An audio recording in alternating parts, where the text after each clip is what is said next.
a fi sùúrù tẹ́ wọn lọ́rùn. Àwa tá ń lọ náà la máa lọ, àwọn tá ń bá lọ́hùn náà la máa bá. Kò ní sú wa, kò ní rẹ̀ wá. Àwa ò níye lọ títí tí wọ́n fi dájọ́ lágbára Olódùn ọba òkè. Àníyé lọ títí tán fi dájọ́.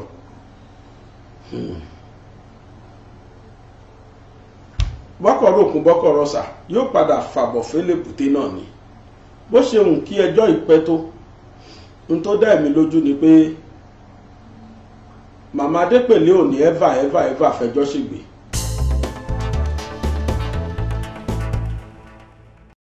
Guys, welcome to DIGINAIJA. Akíngbogbo olólùfẹ́ wa pátápátá tẹ́ ń wò wá. As you all know, this one at the channel where we bring you the latest and trending news happenings all over the world. Guys, we are still on this Adedoke's murder case with Timothy Adegoke, the late Timothy Adegoke. Yes, from Baba Gbagede Imo. He has come to give us update that he sent some representative to court so that the cause can proceed. But on getting there, the letter found out later in the day that the case was adjourned to April 27. And also there's a lot of manhunt on Adedoke's son. But then, if we will be out before then on Adedoke. But then, please, if you have not subscribed to our channel, do well to subscribe, like, click on the notification bell to get more notification when we upload new videos. If you always find the video you are watching informative, like and share. Share your opinion in the comment section down below. Let's hear from Baba Gbagede Imo. Ẹ má bínú wípé ó pẹ́ wa kẹ́ ẹ tó rí report láti Òṣogbo láti kóòtù lónìí. Ẹ kúkú ti mọ̀ wá tẹ́lẹ̀tẹ́lẹ̀ pé a ní fẹ́ gbé fake fún yín. Ntẹ́ bá ti gbọ́ bí authentic ni. Ẹ wá nǹkan fìdílé tàbí kẹ́ fìdílé nǹkan kẹ́ jẹ́ àjọ jẹ̀gbádùn ètò ìṣẹ̀lẹ̀ ńlá tòní. Níbi tá ti máa fún yín ní ohun tó ṣẹlẹ̀ ní kóòtù láti Òṣogbo lónìí. Àwọn ọmọ staff wa láti BGI wọ́n ti lọ sí Òṣogbo láti ìgbà tí wọ́n ti máa ń gbéra náà ti wà lótẹ́ẹ̀lì. Ilẹ̀ sì mọ́ láàárọ̀ yìí wọ́n gba kóòtù lọ. Láìpẹ́ yìí ni mo gbọ́ tí Rabila Lawal, ọ̀rẹ́ gbogbo yín tí gbogbo yín mọ̀ tó máa ń fún yín ní ìròyìn, ó ní Rabila pè mí ló ní tó ọ̀gá àwọn ti wà kóòtù látàárọ̀, àwọn ò rí òye kankan pé ṣàdédé làwọn súnmọ́ court clerk ló jẹ́ pé kéèsì mi ni ó wà nílẹ̀ tí wọ́n fẹ́ ṣe lénìí. Ó lóun dẹ̀ béèrè pé kí ló dé tí àwọn Adédoyin ń kọ́.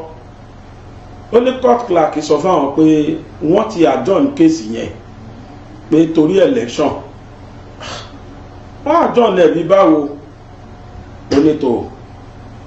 Ó ní wọ́n ti adjourn kéèsì yẹn sí April 27 next month. Kóòtù òwúlẹ̀ tí ẹ̀ jókòó rárá lénìí. Kódà ó dàbí pé announcement yẹn ti kárí láàrin àwọn agbẹjọ́rò wípé àwọn ò ní jókòó lénìí rárá o nítorí election. Oníkálùkù wọn ò wá. Mo mọ̀ pé inú máa bí ẹ̀yin èèyàn kan pé kí ló dé tí wọ́n lè jókòó kinní kan. Kẹ́rí tí mo kàn fẹ́ kí á rò ni pé lágbára Ọlọ́run dúdú báyìí lọ́sàn máa so nígbẹ̀yìn. Yorùbá dẹ̀ sọ pé ẹ̀yin onísùúrù òun náà ni Ọlọ́run ọba wà. A fi sùúrù tẹ́ wọn lọ́rùn. Àwa tá ń lọ náà la máa lọ, àwọn tá ń bá lọ́hùn náà la máa bá. Kò ní sú wa, kò ní rẹ̀ wá. Àwa ò níye lọ títí tí wọ́n fi dájọ́ lágbára Olódùn ọba òkè. Àníyé lọ títí tán fi dájọ́.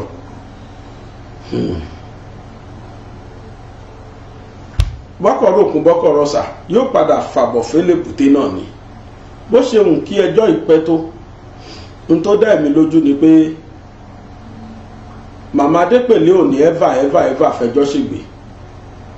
Kó lè dá òun náà ní tán ṣe.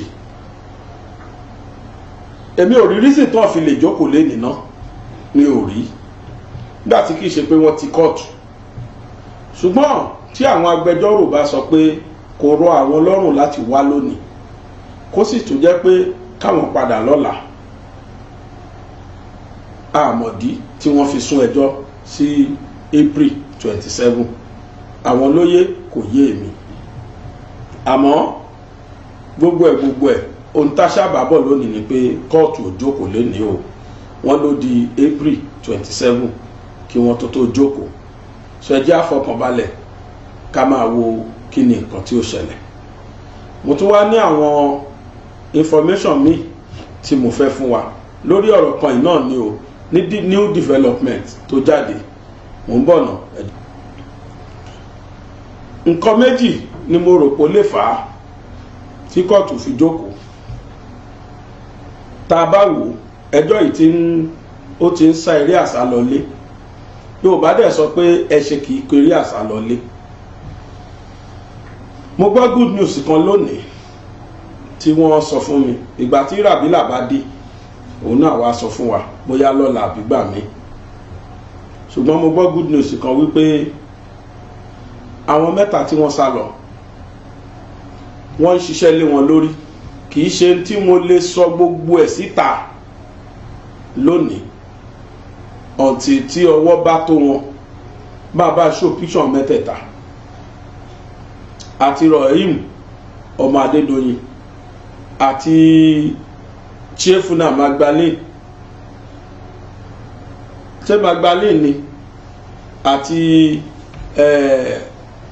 Moshood Abdulkadri àní kò máa show wọn àwọn èèyàn fẹ́ wo picture yẹn wọ́n ti ń bi mí léèrè tipẹ́ máa bá show àwọn mẹ́tẹ̀ẹ̀ta àwọn méjìlá rí picture wọn rárá o picture Moshood bá mi show picture Moshood sí picture bàbá àti Adenike lélẹ̀ gbé wọn kó tó bá ti rí picture méjèèjì bá gbé méjèèjì sẹ́gbẹ̀ẹ́ ara wọn àwọn èèyàn máa ń béèrè tó àwọn mẹ́tẹ̀ẹ̀ta oníròyìn ayọ̀ lé wọn lórí àmọ́ mi ò ní fẹ́ sọ jù bẹ́ẹ̀ lọ lọ́wọ́lọ́wọ́ yìí mi ní fẹ́ sọ jù bẹ́ẹ̀ lọ torí pé iṣẹ́ tó sì lọ underground ni tí n bá wá lọ máa sọ details bí wọ́n lè lọ lò láti fi tètè defend ara wọn àmọ́ṣẹ́ lọ lé wọn lórí ìta ní kọ́lọ́pàá ṣe látijọ́ yìí ọlọ́pàá ti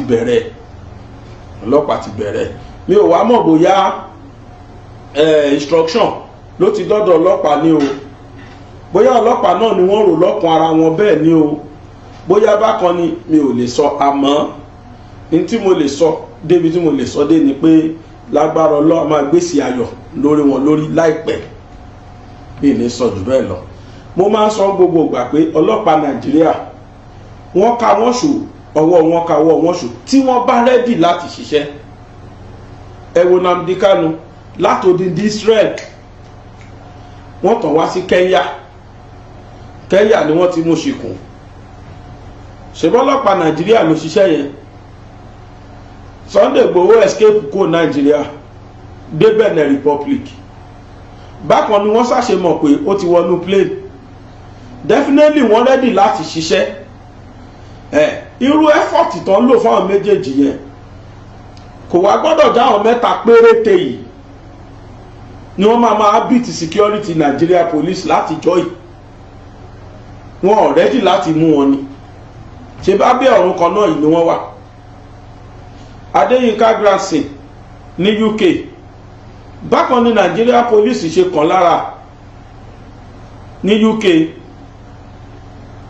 tí wọ́n lo Interpol fi arrest ẹ̀ kó tó di pé wọ́n tì mọ́lé ní United Kingdom ń bẹ̀ bí mo ṣe ń gbọ́ gan ó dàpọ̀ ọmọkùnrin náà sì wà ń bẹ̀ kí dẹ̀ ni tó ṣe ju pé ó ń sọ̀rọ̀ Yorùbá nation lọ. So tí ọlọ́pàá Nàìjíríà bá rẹ́dì láti bá wa arrest àwọn mẹ́tẹ̀ẹ̀ta kódà kí wọ́n sá kúrò ní Nàìjíríà kí wọ́n sá kúrò láfíríkà kí wọ́n sá lọ sí Amẹ́ríkà London kò síbi tán lè sá lọ ní the whole world nígbà tí international police ti wà àwọn méjèèjì nìyẹn àrí picture ọmọ kẹta wọn tí í ṣe obìnrin Esther Asigo àrí nọ́mbà àrí picture tiẹ̀ àrí picture gbogbo ọ̀nà la wá láti fi èmi tún lọ sórí Facebook ọ̀tọ̀ ní Esther Asigo tá a rí wọ́n ní kì í ṣòun ká dẹ̀ má lọ gbé picture ẹni ẹlẹ́ni la ṣe gbé picture ti ẹ̀yẹn rárá. A rí Esther Asigọ̀ kan àmọ́ mo mọ̀ọ́mọ̀ má gbé ni torí kó má lọ jẹ́ pé òun kọ́. Tó bá jẹ́ pé nǹkan tá a rí picture Esther Asigọ̀ yẹn dáadáa ni bó ṣe yẹ ká rí ni àbá ti gbé òun náà látijọ́ yìí ká ti gbé picture ẹ̀ wá. Bọ́ọ̀tì lórí àwọn mẹ́tẹ̀ẹ̀ta láìpẹ́ ní tí mo gbọ́ o bí mo ṣe gbọ́ o ààrẹ rìn láìpẹ́ sájẹsájẹ pẹ̀jẹ́ apanumọ́ and tí ilé ẹjọ́ bá lè rọ́wọ́ tó àwọn mẹ́tẹ̀ẹ̀ta n tó dá mi lójú ni pé ó lè dẹjọ́ padà sẹ́yìn o ká má tún fi yẹn bínú pé wọ́n tó ti ń dẹjọ́ torí pé àwọn mẹ́tẹ̀ẹ̀ta gangan ni wọ́n rálí ràǹdì ọ̀rọ̀ yìí gan tọ́lọ́ bá ní kí ọwọ́ tó àwọn mẹ́tẹ̀ẹ̀ta afresh bíṣu ṣe kú àti bọ́bẹ̀ ṣe bẹ́ a ṣẹ̀ṣẹ̀ máa gbọ́ o torí pé kò sí pàápàá jùlọ Abdulrahim Adédoyin ọmọ Adédoyin fúnra ẹ̀ gan pàápàá jùlọ òun ìtẹ́mi náà rò tẹ́lẹ̀ ni pé bóyá ilé ẹjọ́ ti gbàgbé lé wọn lórí ní tí mo rò tẹ́lẹ̀ ni pé bóyá ọlọ́pàá ò sùrẹ́dì láti sọ anything bóyá torí bóyá action tẹ́yẹ ọlọ́pàá wá gbé sìn bóyá action torí wípé wọ́n rí pẹ́jọ́ ti lọ sópin ṣùgbọ́n ibi tí mo gbọ́ dé yẹn mo kàn torí ẹ̀yin tí mo mọ̀ sọ̀rọ̀ ìsíta ó yẹ kí n gbọ́ kí n panu mọ́ kí n má sọ nǹkan kan ni but àsọ o ẹ̀ńtọ́lọ́pàá bá máa mú ni ó gbá kóró ó gbá kọ̀rọ̀ sátidé station ni o ẹ̀ńtọ́lọ́pàá bá máa mú àbá àsọ síta pé wọ́n ń bọ̀ wá mú ẹ wá mú so mo mọ̀ ń sọ eléyìí kẹ́yìn tí ẹ̀ ń béèrè gbogbo ìgbà lọ́wọ́ mi pé bàbá báwo làwọn ọmọ tó sá lọ kẹ́ ẹ lè gbọ́ o ni mo ṣe sọ eléyìí síta pé ẹ ṣàṣe báyìí ẹ jẹ́ á máa wò bó bá rí bẹ́ẹ̀ á dúpẹ́ fọlọ́run mi ò kọ̀ pé tọ́wọ́ bá tó wọn ní nǹkan pẹ́jọ́ ṣẹ̀ bẹ̀rẹ̀ nítorí pé òkodo ọ̀rọ̀ là wá a fẹ́ kí ẹlẹ́ṣẹ̀ kó má lọ láì jìyà ẹ̀ṣẹ̀ àdẹ̀fẹ́kẹ́ni tí ó ṣẹ̀ àfẹ́ kó jìyà ẹ̀ṣẹ̀ tí ó ṣẹ̀ ohun tí kóòtù dẹ̀ máa ń dùn náà nìyẹn that the sinner must not go unpunished but he who does not commit sin must not be punished unjustly ó ní ilé ẹjọ́ máa ń dùn ẹni tí ò bá ti ṣẹ̀ wọ́n fẹ́ kó jìyà ẹni tó bá ti wá ṣẹ̀ wọ́n fẹ́ kó lọ lọ́fẹ̀ẹ́ láì jìyà ẹ̀ṣẹ̀ so fún wa láti mọ kúlẹ̀kúlẹ̀ tọ́wọ́ bá tó àwọn mẹ́tẹ̀ẹ̀ta pẹ́rẹ́ báyìí ooo ìṣẹ́gun kan ló jẹ́ lọ́tọ̀ ìṣẹ́gun kan ló jẹ́ àkọ́kọ́ náà ìbéèrè àkọ́kọ́ táǹkọ́ bí wọ́n ni pé ńgbà tẹ́ ẹ̀ mọ̀ ń pa ọ̀rọ̀ ìkílẹ̀ sá lọ fún o ìbéèrè kejì ni wípé ó dá o agbàpẹ́ ẹ̀ mọ̀ ń pa ẹjọ́ kí lẹ̀ṣẹ̀ tí ẹ̀ṣẹ̀ tẹ́ fi sá lọ ìbéèrè kẹta àrà bí wọ́n lè rí ẹ̀sùn tán fi kọ̀ wọ́n pé ṣé ẹ mọ̀ ń pa bẹ́ẹ̀ mọ̀ ń pa ẹ̀ kí wọ́n sọ tó rí nípa ẹ̀ fún wa pàápàá jùlọ ọmọ Adédoyin tí Ibrahim pé òkú tó lọ sí tó gbé jáde tá ń pa ẹ́ láṣẹ kó lọ gbé jáde ní hòtẹ́ẹ̀lì àkọ́kọ́ ẹlẹ́ẹ̀kejì ni pé ṣé irú ẹ̀ṣẹ̀ ń ṣẹlẹ̀ ṣó ṣe rí irú ẹ̀ rí ni ẹlẹ́ẹ̀kẹta ni pé gbogbo ohun tó sọ nípa òkú yẹn láwà àfihàn kí lórí sọ sí gbogbo eléyìí tá autopsy sọ kó ṣẹlẹ̀ CCTV camera kí ló dé tó dojú ẹ̀rù wọ́n ní wọ́n bá gbogbo ẹ̀tẹ́ ti bàjẹ́ sínú ọ́fíìsì ìwọ gangan lọ ti bá ó yá kí ló ṣẹlẹ̀ sí ní tèmi àfikọ́ ló ń jẹ́ kí wọ́n rí Abdulrahim ó ní ẹjọ́ jẹ́ gan gidi bàjẹ́ ó ní ẹjọ́ jẹ́ gan ṣùgbọ́n kó sáwọ inú holẹ̀ wọ́n á wà jáde wàláì wọ́n á wà jáde ní agbára Ọlọ́run á wà jáde kó gbẹ́sàárè kókó rẹ̀ bọnú ẹ̀ wọ́n á wà jáde ní ìtàn bẹ̀rẹ̀ yìí kò lè escape ẹ̀ àtòun àti Moshood Abdulkadir àti Esther Asigọ̀ àwọn mẹ́ta ò lè escape ẹ̀ lágbára Ọlọ́run ibikíbi tó bá wùn kí wọ́n wà Ọlọ́run á bá wa mú wọn jáde báyìí Ọlọ́run á bá wa mú wọn jáde ẹnìkan ti dìde Nàìjíríà yìí tó ti ń tọ̀mẹ́ǹtì wọn nílùú gọ̀ngàn wọ́n pè ní wákìlì tọ́rọ̀ pé gbogbo ayé ò lè mú un ńjọ́ lọ́ máa mú wẹ́rẹ́ ni o ńjọ́ lọ́ máa máa eléyìí náà fún wa báyìí wẹ́rẹ́ ni. ọ̀nà táwọn ọlọ́pàá ń gbà àdúrà mi sọ́lọ́run ni pé kọ́lọ́ ń jẹ́ kán má compromise, kọ́lọ́ ń jẹ́ kán orí he kán ráhùn mẹ́tẹ̀ẹ̀ta kán bá wa wú wọn jáde kí gbogbo wa ká ṣó wọn báyìí. níjọba rí wọn mú a máa dìdí new camera la máa gbé lọ bẹ̀ lọ torí pé wọ́n dìsáàfù ká ṣe nǹkan tó new pé tó àwọn táwọn wá rèé o wọ́n ti tàjòdè o àwọn ojú wọn rì kàbí ká gbé kámẹ́rà yẹn sí wọn kó àwọn rì kọ́ máa wá ìntàfíù wọn lójú wa ká máa gbọ́ nǹkan fẹ́ sọ so lórí tí wọ́n yẹn ẹ jẹ́ ká fọkàn balẹ̀ gbogbo gbà làwọn èèyàn máa ń bi mí lórí CCTV camera ọlọ́pàá mọ nǹkan ṣe ilé ẹjọ́ náà mọ nǹkan tó ń ṣe èmi àti bàbá jọ sọ̀rọ̀ kan mo bi wọ́n pé bàbá ẹ̀ tí ẹ̀ sọ̀rọ̀ sí CCTV camera wọ́n ní kí n gbẹ́nu kó ń bẹ̀ definitely ó ní plan wọn ẹgbẹ́ àfagilé ti CCTV camera oníkálùkù wọn mọ nǹkan ṣe ibi tọ́rọ̀ dé dúró yìí èèyàn gbọ́dọ̀ ṣídìílẹ̀ fọ́pọ́nẹ́tì láti score goal. mo ń sọ fún wa ní last time pé ọ̀rọ̀ yìí ti di àyágbọ́n ògúngbè náà gbọ́n ni báyà bá ń tiro ògúngbè á máa bẹ̀rẹ̀ delay tactics tọ́tún lò tó sì ń lò yóò yọ lọ́hùn gbogbo ẹ̀ àtorí àtọrùn kò sí ìtara ò lè gbé sáré ń bẹ̀ ni àwọn òwe tí mò ń pa yìí ó yẹ kó ti yé wa ṣebí ìyá yẹn ládájọ́ ẹ̀fílẹ̀ fọ̀rọ̀lẹ̀ so lówelówe la máa ń lùlù ògìdìgbò ọlọ́gbọ́n níjó ọmọràn ní mọ̀ ẹni bá mọ̀ ń pa ẹ̀ náà ni ó gbọ́ so ẹ fi wọ́n lẹ̀ ẹ jẹ́ kán ṣe gbogbo tó bá wọ̀n kán àjọ jù bẹ́ẹ̀ lọ ní tó dá mi lójú ni pé yóò padà já síbì kan ó lè jẹ́ next sitting pàápàá next sitting by April the funnest part ni pé mi ò fi gbogbo ẹnu sọ bẹ́ẹ̀ o ẹ má kóòtù mi o àmọ́ ó lè jẹ́ next sitting bóyá ṣe ni wọ́n máa produce àwọn mẹ́tẹ̀ẹ̀ta wá sí court kó má lọ yà wá lẹ́nu the next sitting tó ń bọ̀ yìí which is April 27 tán àjọsí bóyá ṣe ni wọ́n máa kọ́ àwọn mẹ́tẹ̀ẹ̀ta wá fún wa tá a máa rí wọn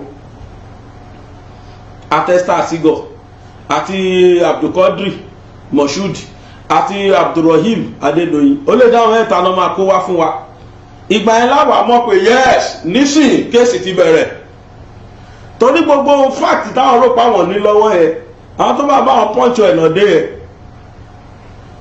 kódà ní òkọ́yé kíye ní ìkọ́yé gbàkígbà tá máa lọ Àbújá máa lọ Òṣogbo yẹn torí màmá lè ṣẹ̀ṣẹ̀ tó wá òkun ṣáptà tí wọn lọ́tọ̀ ṣáptà tí bàbá ló fẹ́ parí àtàwọn méje tó kù but ṣáptà àwọn mẹ́tẹ̀ẹ̀ta yẹn special ṣáptà ni because they are the principal suspects àwọn mẹ́ta they are the principal suspects wọ́n ṣe especially ọmọ Adédoyin Abdulrahim tó sá lọ yẹn principal suspect ni tẹ́lẹ̀ bá máa sọ adárúkọ ẹ̀ títọ̀ ń bá máa sọ adárúkọ ẹ̀ tẹ́lẹ̀ gbogbo méjèèje lẹ́yìn bàbá wọn nìkan tí ò rojọ́ gbogbo mẹ́fẹ̀ẹ̀fà tó rojọ́ kò sẹ́ni tí ò dárúkọ Abdulrahim Adédoyin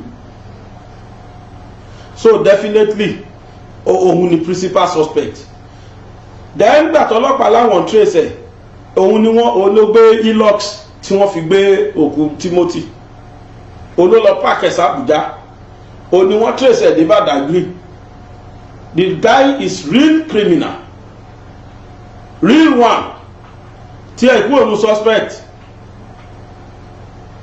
ńgbò bá dé ṣá torí mo mọ̀ pé lágbára Ọlọ́run á gbèsè ó máa ó dé tán kán wọnú holẹ̀ ọwọ́ wa tó wọn pẹ̀lú ògo Ọlọ́run ọlọ́pàá wa náà rẹ́dì láti àwọn náà rẹ́dì láti serious wọn tẹ́lẹ̀ mi wá mọ̀ bóyá ọwọ́ ti kàn bóyá ìpè ti dọ́dọ̀ wọn náà ṣe wò pé ìtí mo sọ́njọ́ kìíní ànàṣẹ́ rántí tí mo ní wọn ọ̀tí ẹ̀ declare wọn wanted rárá tí mo ní wọn ọ̀tí ẹ̀ declare wọn wanted rárá ìjọ́ kejì la rí wọn nínú newspaper lọ́dún very small page báyìí láti tọ́lọ́pàá declare wọn wanted mo kàn rẹ́rìn jọ yẹn ni pé look at they are playing upon our intelligence ebi ò wá mọ kí ló ṣẹlẹ̀ ní tẹ́lẹ̀ yìí tó fi di pé wọ́n man hunt wọn lóòótọ́ Ọlọ́run á jẹ́ kó rí bẹ́ẹ̀ ìròyìn tí mo gbọ́ yẹn Ọlọ́run á jẹ́ kó jẹ́ ìròyìn ayọ̀ délẹ̀ ọlọ́run á jẹ́ kán rí wọn mú. Tó bá rí wọn mú mo mọ̀ pé a máa gbé sí rí.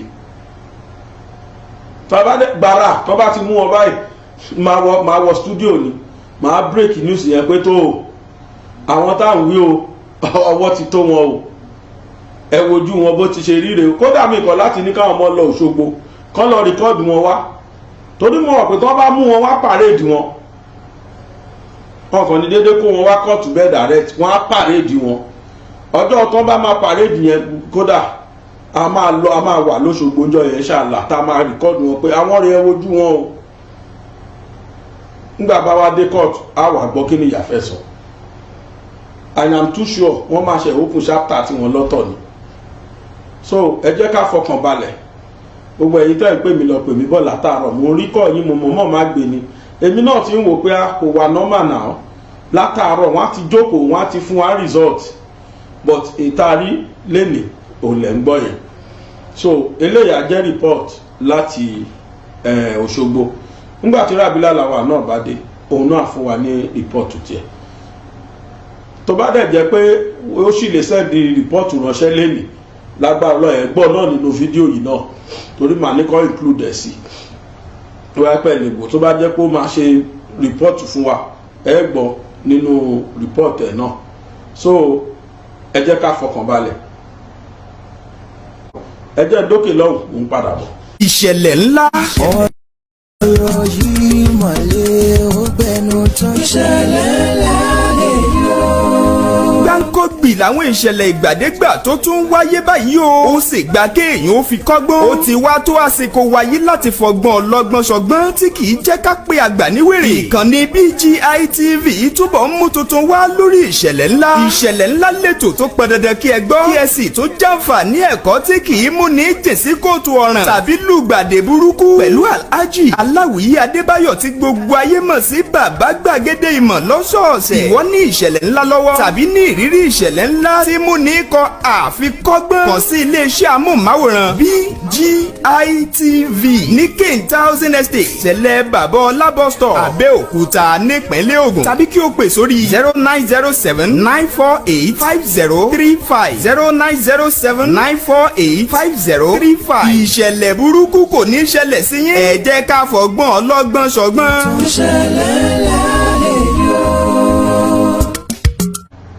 Rábílà Làwà ó ti ránṣẹ́ láti ìlú Òṣogbo.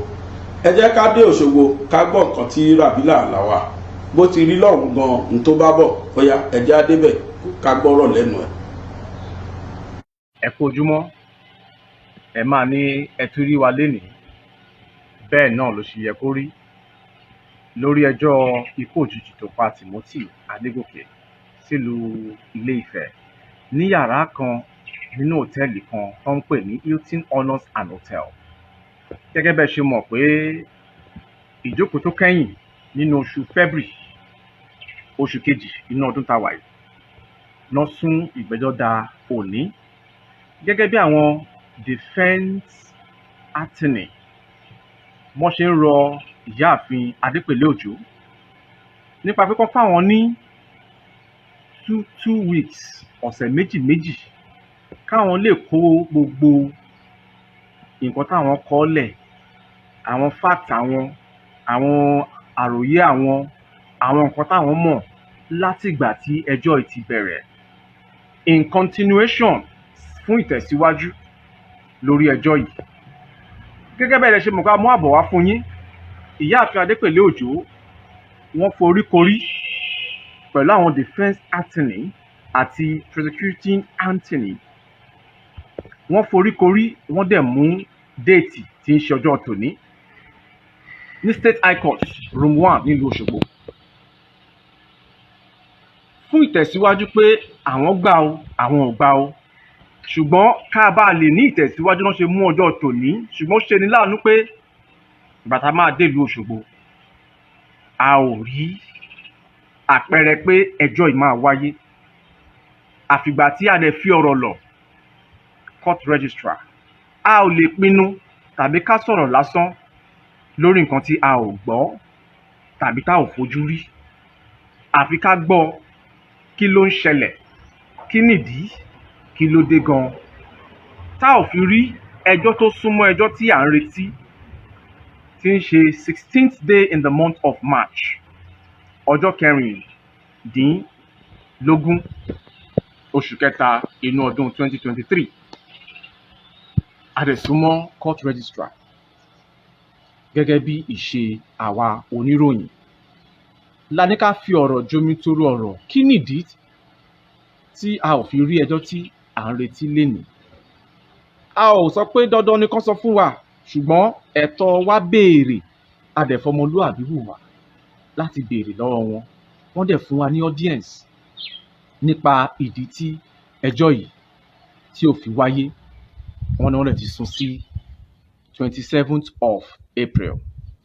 Ní ìtẹ̀síwájú, ẹ máa bá wa ká lọ nínú àwọn fọ́nrán wa ìyókù.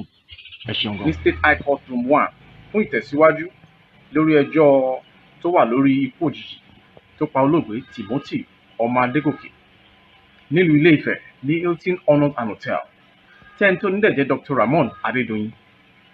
Gẹ́gẹ́ bẹ́ẹ̀ ṣe mọ̀ pé láti oṣù kejì ọdún yìí, wọ́n sún ìgbẹ́jọ́ yẹn títí di oṣù kẹta tí ń ṣe March tó yẹ kó jẹ́ ìní. Adékọ̀tù lóòótọ́, adẹ̀retí gẹ́gẹ́ bí aago 9. Kó tó di aago 9 ló máa ń gbé àwọn defendants látòrí Ramon Adédoyin àtàwọn yòókù dé sínú ilé ẹjọ́ fún ìtẹ̀síwájú gẹ́gẹ́ bí ọjọ́ tí wọ́n dá lónìí.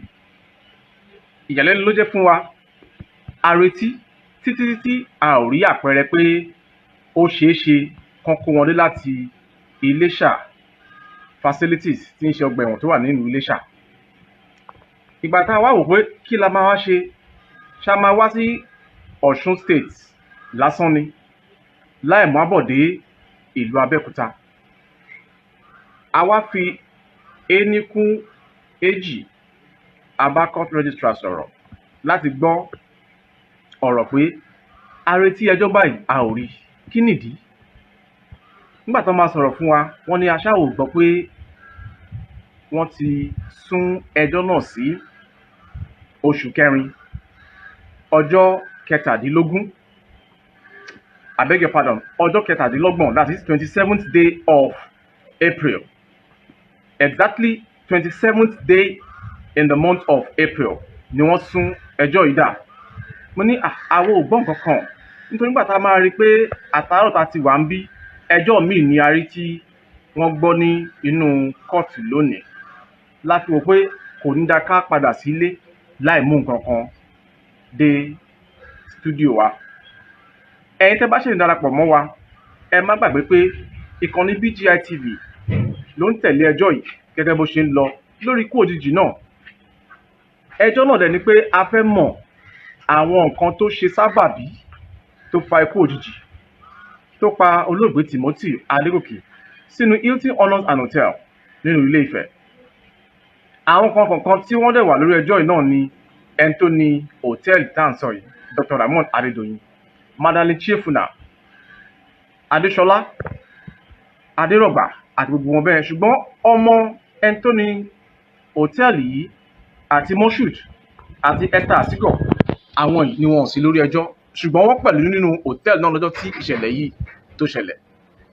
Irú ìṣẹ̀lẹ̀ yìí kò sẹ́ni tó máa lérò ẹ̀, ṣùgbọ́n à ń bẹ lọ́hùn ni. Òde tá a máa lọ tá à ní padà délé mọ́, Ọlọ́run kó má jẹ́ ká rìn. Ilé tá a dẹ̀ máa wà tí kò òjijì tá ò lérò tá a pa wá mọ́nú ilé, Ọlọ́run má yẹ kó ṣẹlẹ̀ sí wa. Ó ṣe ni láàánú pé ẹjọ́ yìí ò wáyé lónìí torí àwọn kan ti ẹ̀ pè títí láti mọ̀ ọjọ́ wo ni wọ́n sún ẹjọ́ yìí sí. Tá a dẹ̀ jẹ́ kó yé wọn pé èní gangan ló yẹ ká mú àbọ̀ wá láti ìlú Òṣogbo. Àwa débẹ̀ ṣùgbọ́n a ò rí i pé ẹjọ́ yìí wáyé. Wọ́n dẹ̀ bùn wá gbọ́ pé wọ́n ti sún ẹjọ́ yìí di on the 27th of April 2023. Ẹjọ́ náà là ń sọ yìí. Ọ̀gbẹ́ni Timothy Adegoke ó wọnú Hilton Honors and Hotel tí kìí ṣe ọjọ́ àkọ́kọ́ tó máa sun inú hòtẹ́ẹ̀lì.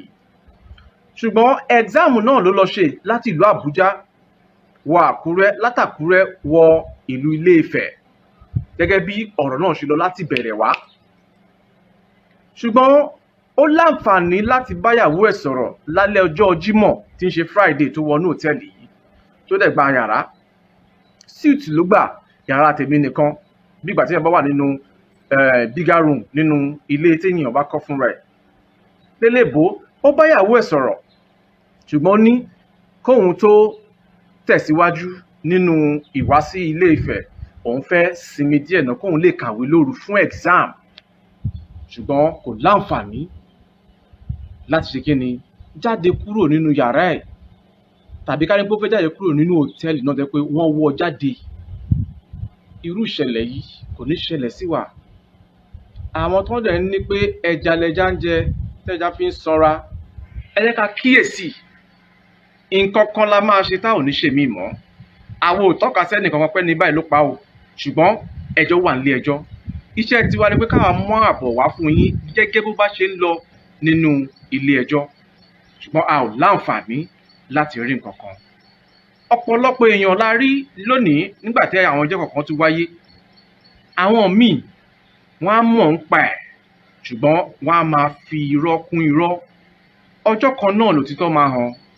àwọn kan dẹ̀ ní mọ̀ ń pa ẹ̀, ṣùgbọ́n torí ìrìnkúrìn tó ń rìn, àìtú lè gbọ́ ìgbọràn pé má ṣe ṣe nǹkan báyìí, má ṣe ṣe nǹkan báyìí tínú mi máa ṣe, tàbí mo lówó, mo lọ́lá, mo nípò, mo ní connection tí màá fi rìn tí n bá tiẹ̀ ṣe talent tó fẹ́ mú mi. ẹ má yẹ ká gbàgbé pé Ọlọ́run bá ń bẹ lókè tí ó mú kó wa wá. kí dẹ̀ Ọlọ́run bá fi mú wa, òun náà ní ikú yìí. apolówó, apàtàlíkà. Yes, guys, thank you for watching that short clip from this channel, DIGINAIJA. We love to see you on our next one. But before you go, can I ask you this question? Don't forget, drop your answer or your opinion on the comment section down below. My question is, what do you think should happen if the case between Adedoke's son had to do with the murder of Timothy Adegoke? What do you think will happen? Share your opinion on the comment section down below, guys. See you on our next one.